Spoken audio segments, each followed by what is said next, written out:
The warning had been broadcasting for 200 years.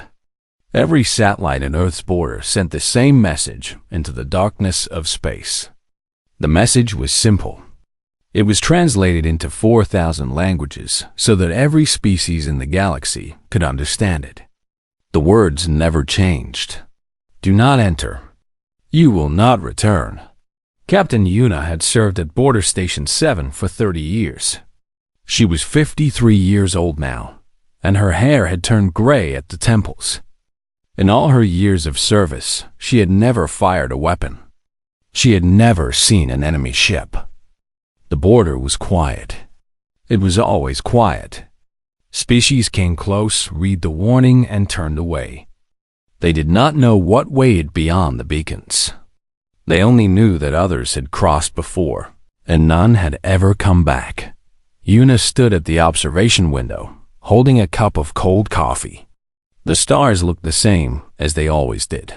Distant. Peaceful. She was thinking about retirement when Private Jisoo called out from her station. "Captain, I'm detecting something." Yuna turned around slowly. Jisoo was young, maybe 25, with short black hair and wide eyes that were now fixed on her screen. Her fingers moved across the controls with nervous energy. "What kind of something?" Yuna asked. "Ships. Many ships." Jisoo's voice was shaking now. "Captain, I'm counting. I can't count them all. Thousands. Maybe more." Lieutenant Taiho walked over from his station. He was 30 years old, tall and confident, and he had always believed the border warnings were just old stories meant to scare aliens away. He looked at Jisoo's screen, and his confidence disappeared from his face. "That's impossible," he whispered, but it was not impossible. It was real. The Vethrani Empire had sent their entire armada to Earth's border. 12,000 warships, each one the size of a mountain, moved through space like a swarm of metal insects. They had conquered 200 star systems. They had destroyed civilizations that were older than Earth itself. They feared nothing, and they did not believe in warnings. Yuna pressed a button on her console. A communication channel opened to the lead ship of the Armada. She spoke calmly, even though her heart was beating fast. "Vethrani Fleet, this is Earth Border Station 7. You are approaching restricted space. Turn back now. If you cross our border, you will not return. This is your only warning." Silence. Then a voice came through the speakers. It was deep and cold, like stones grinding together. "Human, we are the Vethrani. We have crushed empires greater than yours. Your warning means nothing to us. Your planet will be our new territory by sunrise. Do not speak to us again." The channel closed. Taeho looked at Yuna with fear in his eyes. "Captain, what do we do? We have no weapons that can stop them. We have nothing." Yuna did not answer.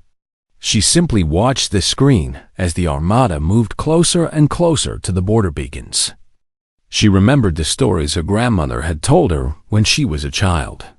Stories about what humanity had found in the ice of Europa. Stories about the deal that was made in the darkness. Stories about the thing that protected Earth. She had always believed those stories were true.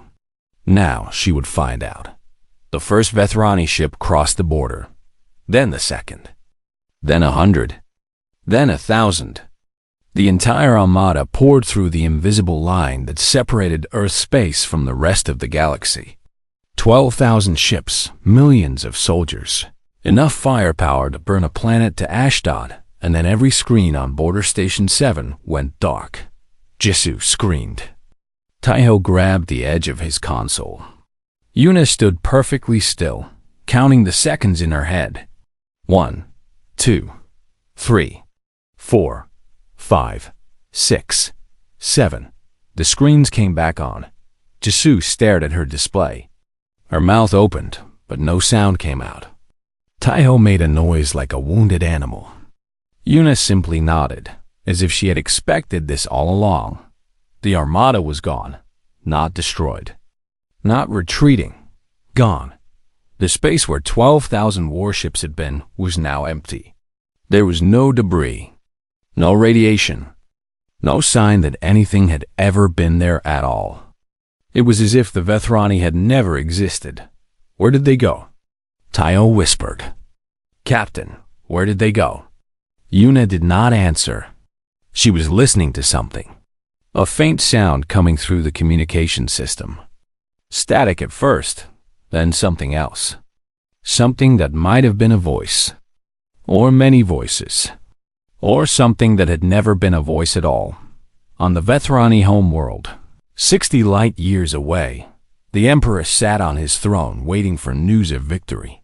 His communication officers had been tracking the Armada's progress. They had watched the fleet cross Earth's border. And then they had received one final transmission. It lasted exactly 0.3 seconds. It was a scream. Not one scream, but millions of screams pressed together into a single moment of sound. Every voice in the Armada, every soldier, every commander, every pilot, screaming at the same time. And then nothing. Complete silence. The Emperor demanded answers. His officers searched every frequency. They sent probe after probe toward Earth's border. None of them returned. The Armada was gone, and no one could explain why.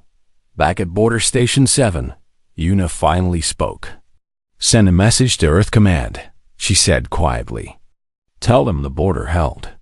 Tell them the old agreement still works. She paused and looked out at the empty space where an invasion force had been just seconds ago. And tell them that whatever is out there, it's still hungry. Jisu's hands were shaking as she typed the message. Taiho had sat down on the floor, unable to stand. The station was quiet again. The stars looked peaceful once more, but somewhere beyond the border, in a place where physics broke and time meant nothing, 12,000 ships drifted in eternal darkness, and their crews were still screaming.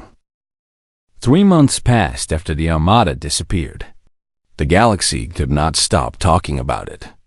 12,000 warships, the pride of the Vethrani Empire, had vanished in 7 seconds. No wreckage, no survivors, no explanation. Species that had never heard of Earth now whispered its name with fear. The Galactic Council demanded a meeting. Ambassador Hai-Jin was 212 years old. Medical technology had kept her alive far longer than nature intended, but her body was tired and her eyes had seen too much. She had represented Earth for 80 years, and in all that time, she had never explained what truly guarded humanity's borders. She had hoped she would never have to. The council chamber was enormous. Representatives from 300 species sat in curved rows that rose toward a ceiling of artificial stars. Hai-Jin walked slowly to the central platform, her cane clicking against the metal floor. She could feel thousands of eyes watching her. Some were curious. Many were afraid. A few were filled with hate. Counselor Moran of the Vethrani stood before she could speak. Moran was tall and thin, with gray skin and 4 arms that moved like snakes when she was angry. Right now, she was very angry. You killed them, Moran hissed. 12,000 ships. Millions of our people. You murdered them all. Hai-Jin shook her head slowly. We killed no one.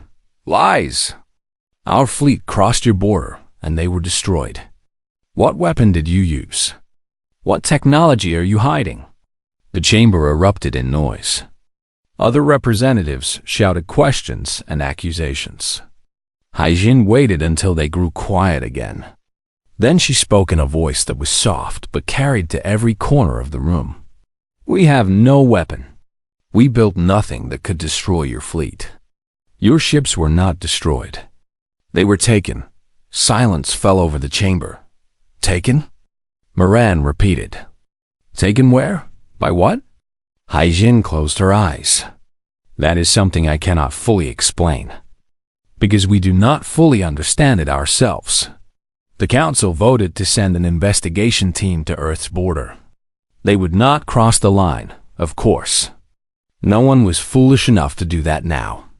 But they would study the border from a safe distance and try to understand what had happened to the Vethrani Armada. Dr. Sunho was chosen to join the team. He was a xenobiologist, 45 years old, with a gentle face and careful hands. He had spent his life studying alien life forms. He had never studied anything like this. The investigation ship arrived at Earth's border 2 weeks later. It stopped exactly 1,000 kilometers from the nearest beacon. The warning message played on repeat, its words heavy with meaning now. Do not enter. You will not return. Sunho stood at the observation window and looked out at empty space. Somewhere beyond that invisible line, 12,000 ships had vanished. He activated his scanning equipment and began to search. At first, he found nothing. The space near the border was clean. No debris, no energy signatures, nothing unusual at all. But then his instruments detected something strange. Tiny fragments of metal, smaller than grains of sand, floating in the void. He collected some samples and brought them to his laboratory. What he found made his blood turn cold. The fragments were Vethrani hull metal, but they had been compressed to an impossible degree. The atomic structure had been crushed together, as if squeezed by a gravity field stronger than a black hole. Yet there was no black hole here. There was nothing that could explain this kind of compression. It's like something grabbed their ships, Sunho whispered to himself, and squeezed them until they were smaller than dust. He reported his findings to the council. Moran demanded to know more. What force could do this? What technology? But Sunho had no answers. Only more questions. Ambassador Haijin agreed to share some information. Not everything, but enough to satisfy the council's curiosity. She appeared on a screen before the investigation team, her old face tired but calm. In the year 2156, she said, human miners were working on Europa, one of Jupiter's moons. They broke through an ice wall and discovered a structure. It was not built by humans. It was not built by any species we know. It was old. Older than our solar system. Older than most stars in this galaxy. Sunho leaned forward. What was inside? Haijin paused for a long moment. Something was sleeping there. We do not know what it is. We do not know where it came from. We only know that it was waiting. Waiting for someone to wake it up. And you woke it? Yes, and when we did, it spoke to us. Not with words. It spoke through dreams, through feelings, through images that burned themselves into our minds.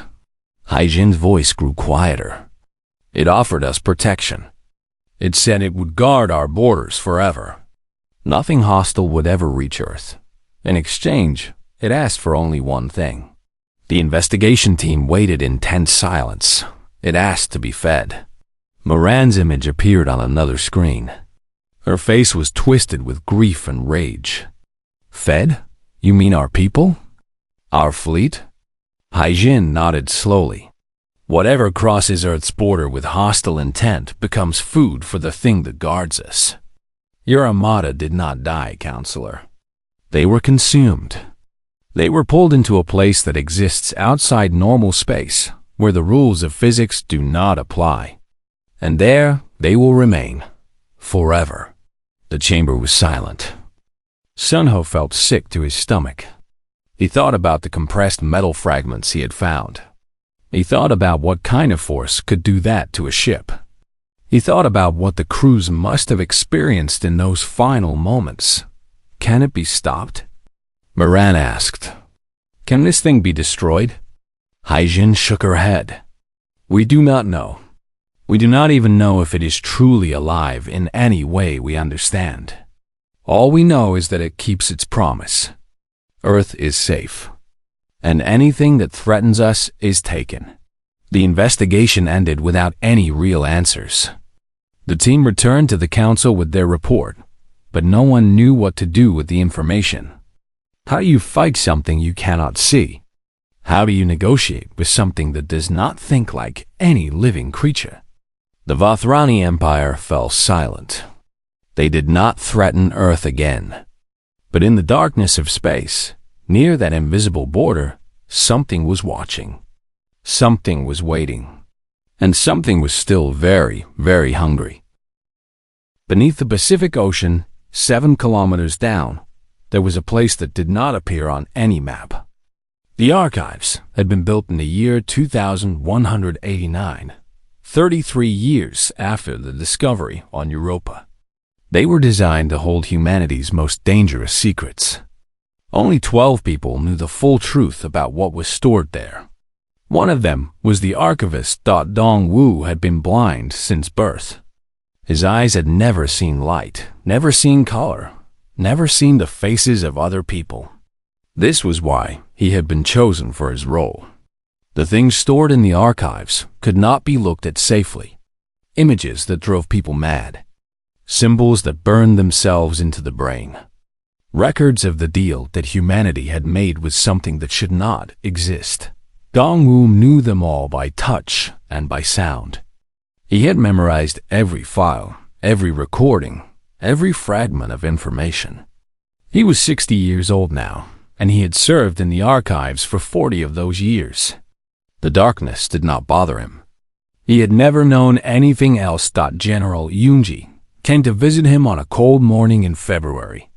She was 71, with silver hair cut short and a scar that ran down the left side of her face. She had been a young soldier when the deal was made. She had been one of the people who spoke to the entity. The nightmares still woke her up at night. "The Galactic Council is asking questions," Yunji said. Her voice echoed in the empty halls of the archive. "They want to know everything." Ambassador Haijin told them about the discovery on Europa, but they want more. They want to understand. Dongwu smiled. It was a sad smile. No one can understand. Not fully. The human mind is not built to comprehend what that thing is. "Tell me again," Yunji said. "Tell me what happened in 2156. I need to remember. I need to make sure we made the right choice." Dongwu nodded and began to speak. His voice was soft, almost musical, as if he were telling a bedtime story to a child. The miners had been drilling through the ice of Europa for 3 months. They were looking for minerals, rare metals that could be used in spacecraft construction. What they found instead was a wall. Not ice, not rock. Something else. Something smooth and black and older than the sun. They broke through the wall and discovered a chamber. The chamber was perfectly round, exactly 1 kilometer in diameter. The walls were covered in symbols that hurt to look at. The symbols seemed to move when viewed from the corner of the eye. Several miners went mad just from being in the room. In the center of the chamber, there was something sleeping. It had no shape that human words could describe. It was not solid, not liquid, not gas. It existed in ways that broke the laws of physics. When the miners looked at it, they saw different things. One saw a mass of tentacles.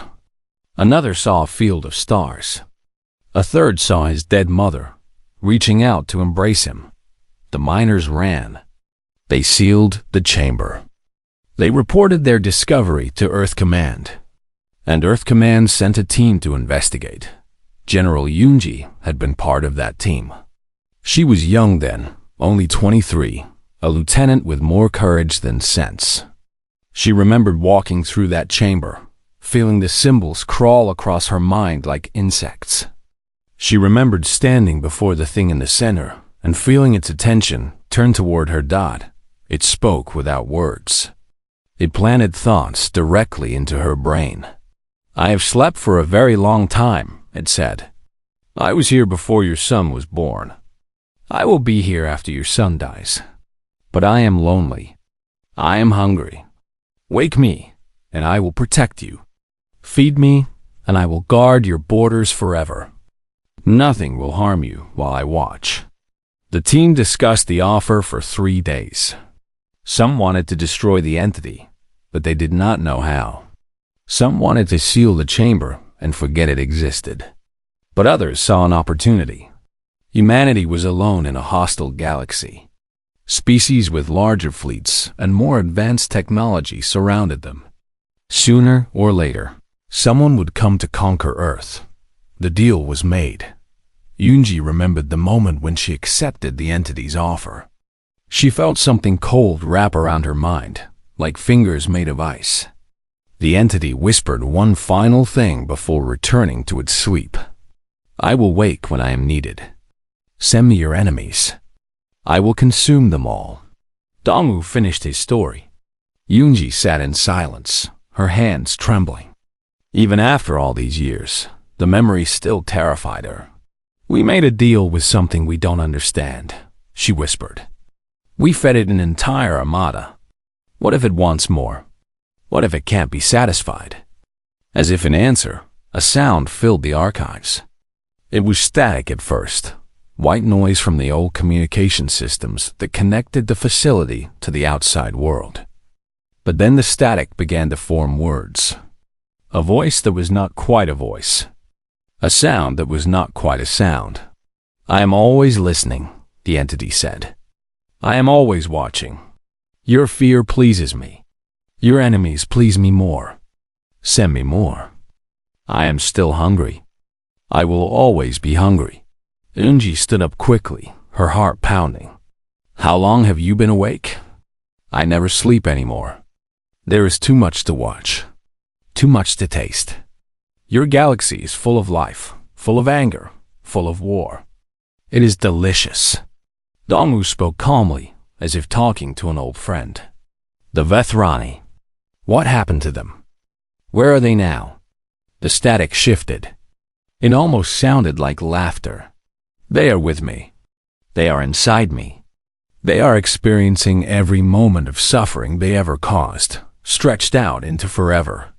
Every planet they burned, every species they destroyed, every child they killed. They feel it all now. They will feel it for eternity." Yunji felt her stomach turn. "That's not protection. That's torture. Is there a difference?" The entity asked. "Your enemies are gone. Your borders are safe. You asked for protection, and I gave it. Do not question the methods. Just be grateful." The static faded. The archives fell silent again. Yunji looked at Dongwu. "It's growing stronger. I can feel it. Every time it feeds, it gets more powerful." Dongwu nodded slowly. "I know. And one day, it may decide that our enemies are not enough. One day, it may want more. Then what do we do?" Dongwu had no answer. He simply sat in the darkness, listening to the silence, wondering how long humanity's bargain would last. 6 months after the Armada disappeared, something came back. Commander Yuna was still stationed at Border Station 7. She had been promoted after the incident, given medals and honors that meant nothing to her. She did not feel like a hero. She felt like a witness to something terrible. Every night, she dreamed of the moment when 12,000 ships vanished. Every night, she heard that scream compressed into 0.3 seconds. The alarm woke her at 3 in the morning. She ran to the command center, her boots echoing on the metal floor. Lieutenant Taiho was already there, staring at his screen with wide eyes. Specialist Wanjin stood beside him, a physicist who had been assigned to the station to study the border phenomenon. His face was pale. "Something is crossing the border," Taiho said. "Coming from the other side." Yuna felt her blood turn cold. "That's impossible. Nothing comes back from there. This is." Wanjin pointed at the screen. "One ship, small, moving slowly. It's pushing through from wherever the Armada went." They watched as the ship emerged from empty space. It did not fly through normally. It crawled out, like a creature being born from an invisible wound in the universe. The hull was twisted and wrong. Metal had melted and reformed in shapes that made no sense. Organic material grew across the surface like moss on a stone. "Is it Vethrani?" Yuna asked. Wanjin scanned the ship. His hands were shaking. "The whole composition matches Vethrani alloys, but it's been changed, mixed with something else. Something my instruments don't recognize." "Survivors," Taiho whispered. "There might be survivors." The ship drifted toward the station. It sent no signals. It made no attempts to communicate. Yuna ordered her crew to prepare a docking bay. Whatever was on that ship, she needed to see it. The airlock opened with a hiss of cold air that smelled like burning plastic and rotting flowers. Yuna stood with a team of guards, their weapons drawn. None of them had ever fired at a living target. They hoped they would not have to start today. A figure stumbled out of the shipyard. It had once been Vethrani. Yuna could see traces of the gray skin, the forearms, the tall, thin body. But it had been transformed. Parts of its flesh had fused with the metal of its ship. Wires grew from its spine like a second skeleton. One of its arms had become something that was neither organic nor mechanical, a twisted spiral of matter that hurt to look at. The creature fell to its knees. It looked up at Yuna with eyes that had seen things no living being should see. "I am GA," it said. His voice was a mixture of sounds, like three people speaking at once. "I was a pilot. I was part of the Armada. I remember my name. I still remember my name." Yuna knelt down beside the creature. "How did you escape? How did you come back?" GA laughed. It was a broken, hollow sound. "I did not escape. I was sent. The thing that took us, it wanted me to deliver a message." "What message?" Jihee's eyes focused on Yuna. Behind those eyes was an ocean of suffering, an infinite depth of pain that no words could express. "It showed us everything," GA whispered. "Every crime our empire committed. Every world we burned. Every species we exterminated. It made us experience it all. Not watch. Experience. We felt what our victims felt. The fear. The pain. The despair. Millions of deaths, and we felt every single one." Taiho stepped back. "That's impossible. A person can't survive that. We didn't survive." Jihee's body shuddered. "We died. Again, and again, and again. And then we woke up and died again. Time does not work there, like it works here. Seconds become centuries. The Armada has been suffering for what feels like 10,000 years. And it will never stop." Yuna felt sick. She had known the entity was dangerous. She had known it consumed those who crossed the border. But she had not imagined this. An eternity of torment. An endless cycle of death and rebirth and death again. "Why did it send you back?" she asked. "To warn you." GA grabbed Yuna's arm with her twisted hand. "The entity is growing. Every time it feeds, it becomes stronger. Every soul it consumes adds to its power. The Vethrani Armada made it very powerful. And now it wants more." Specialist Wanjin stepped forward.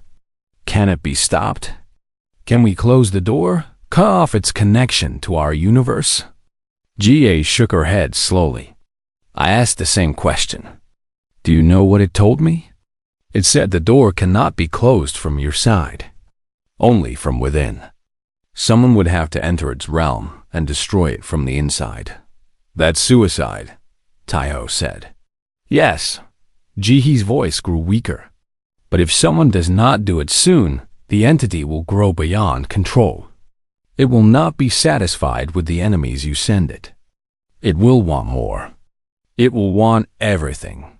Yuna stood up. Her mind was racing. Humanity had made a deal to protect itself.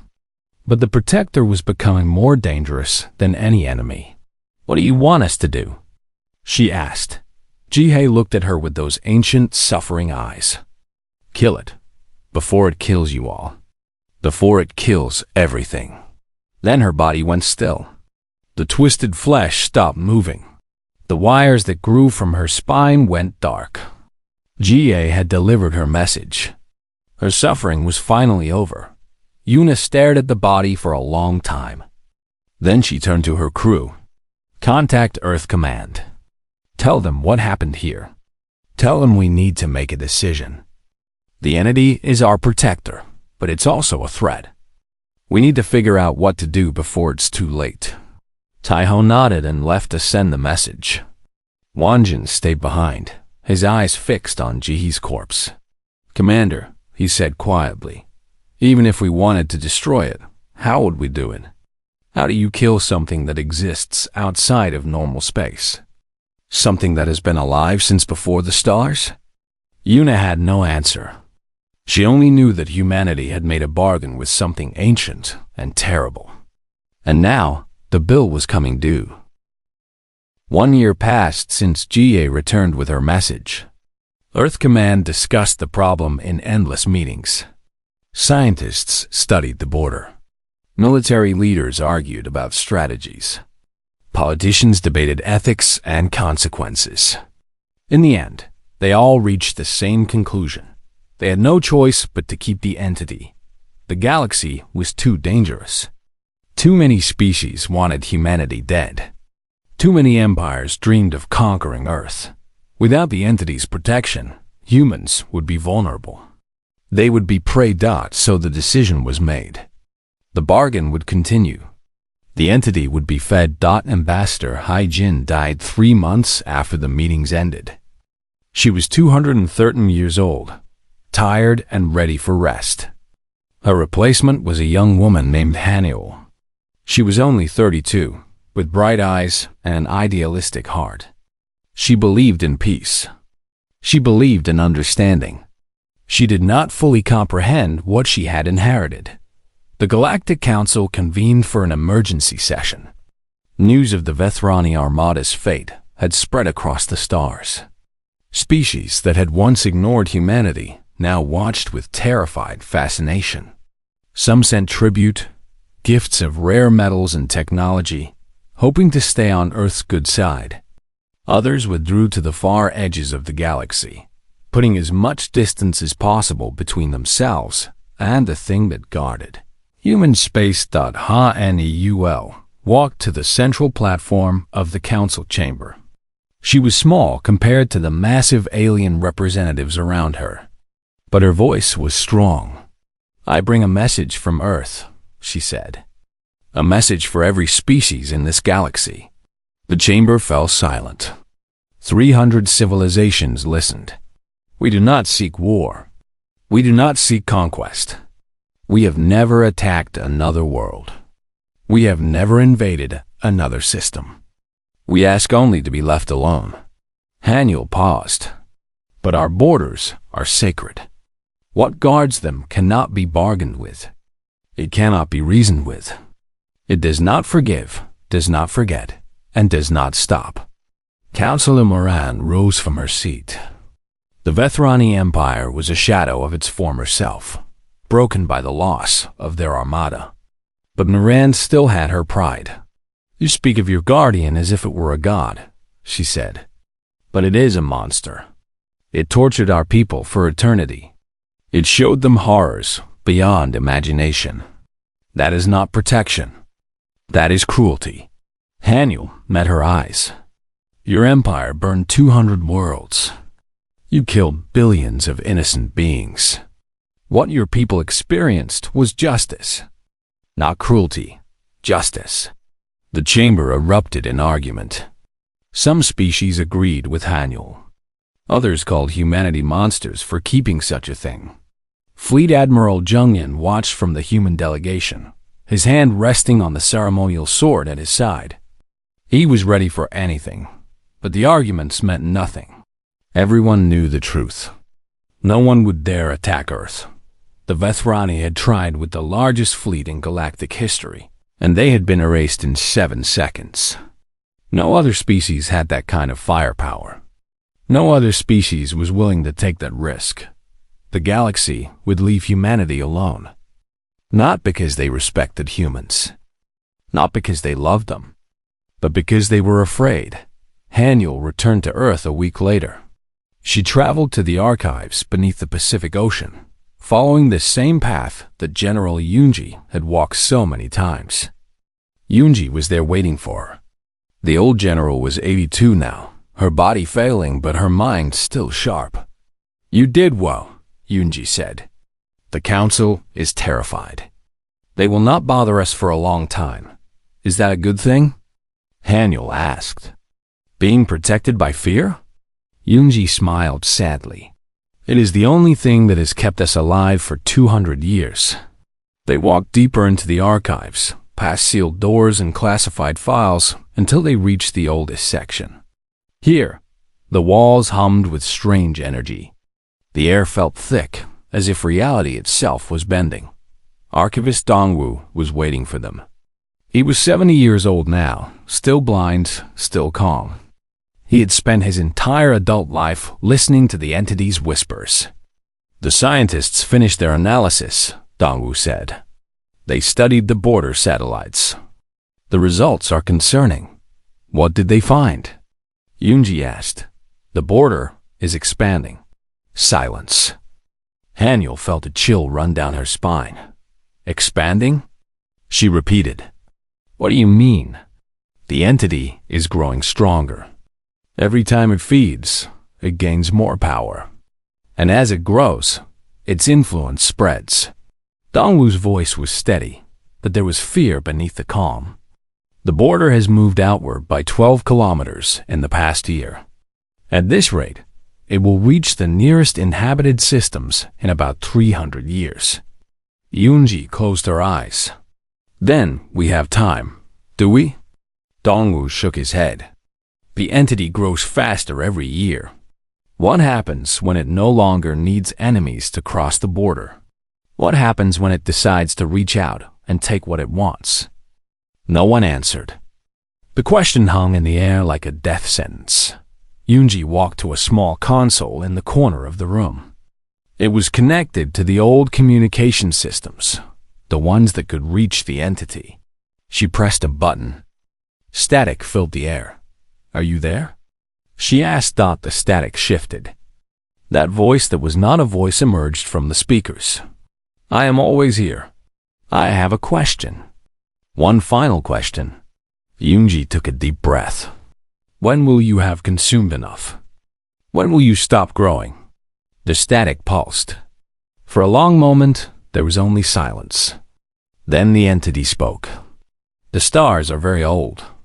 They have burned for billions of years. But even they will die someday. Even they will be consumed by the darkness.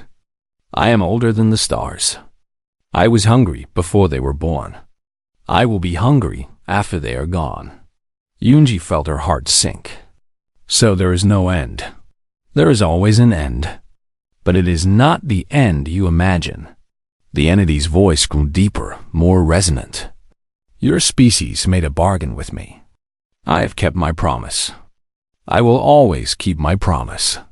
But promises change over time. Needs change. Hungers grow. What are you saying?" The static formed something that almost sounded like laughter. "I am saying that the stars themselves will answer your question, eventually." The communication ended. The archives fell silent. Yunji stood there for a long time, staring at the console.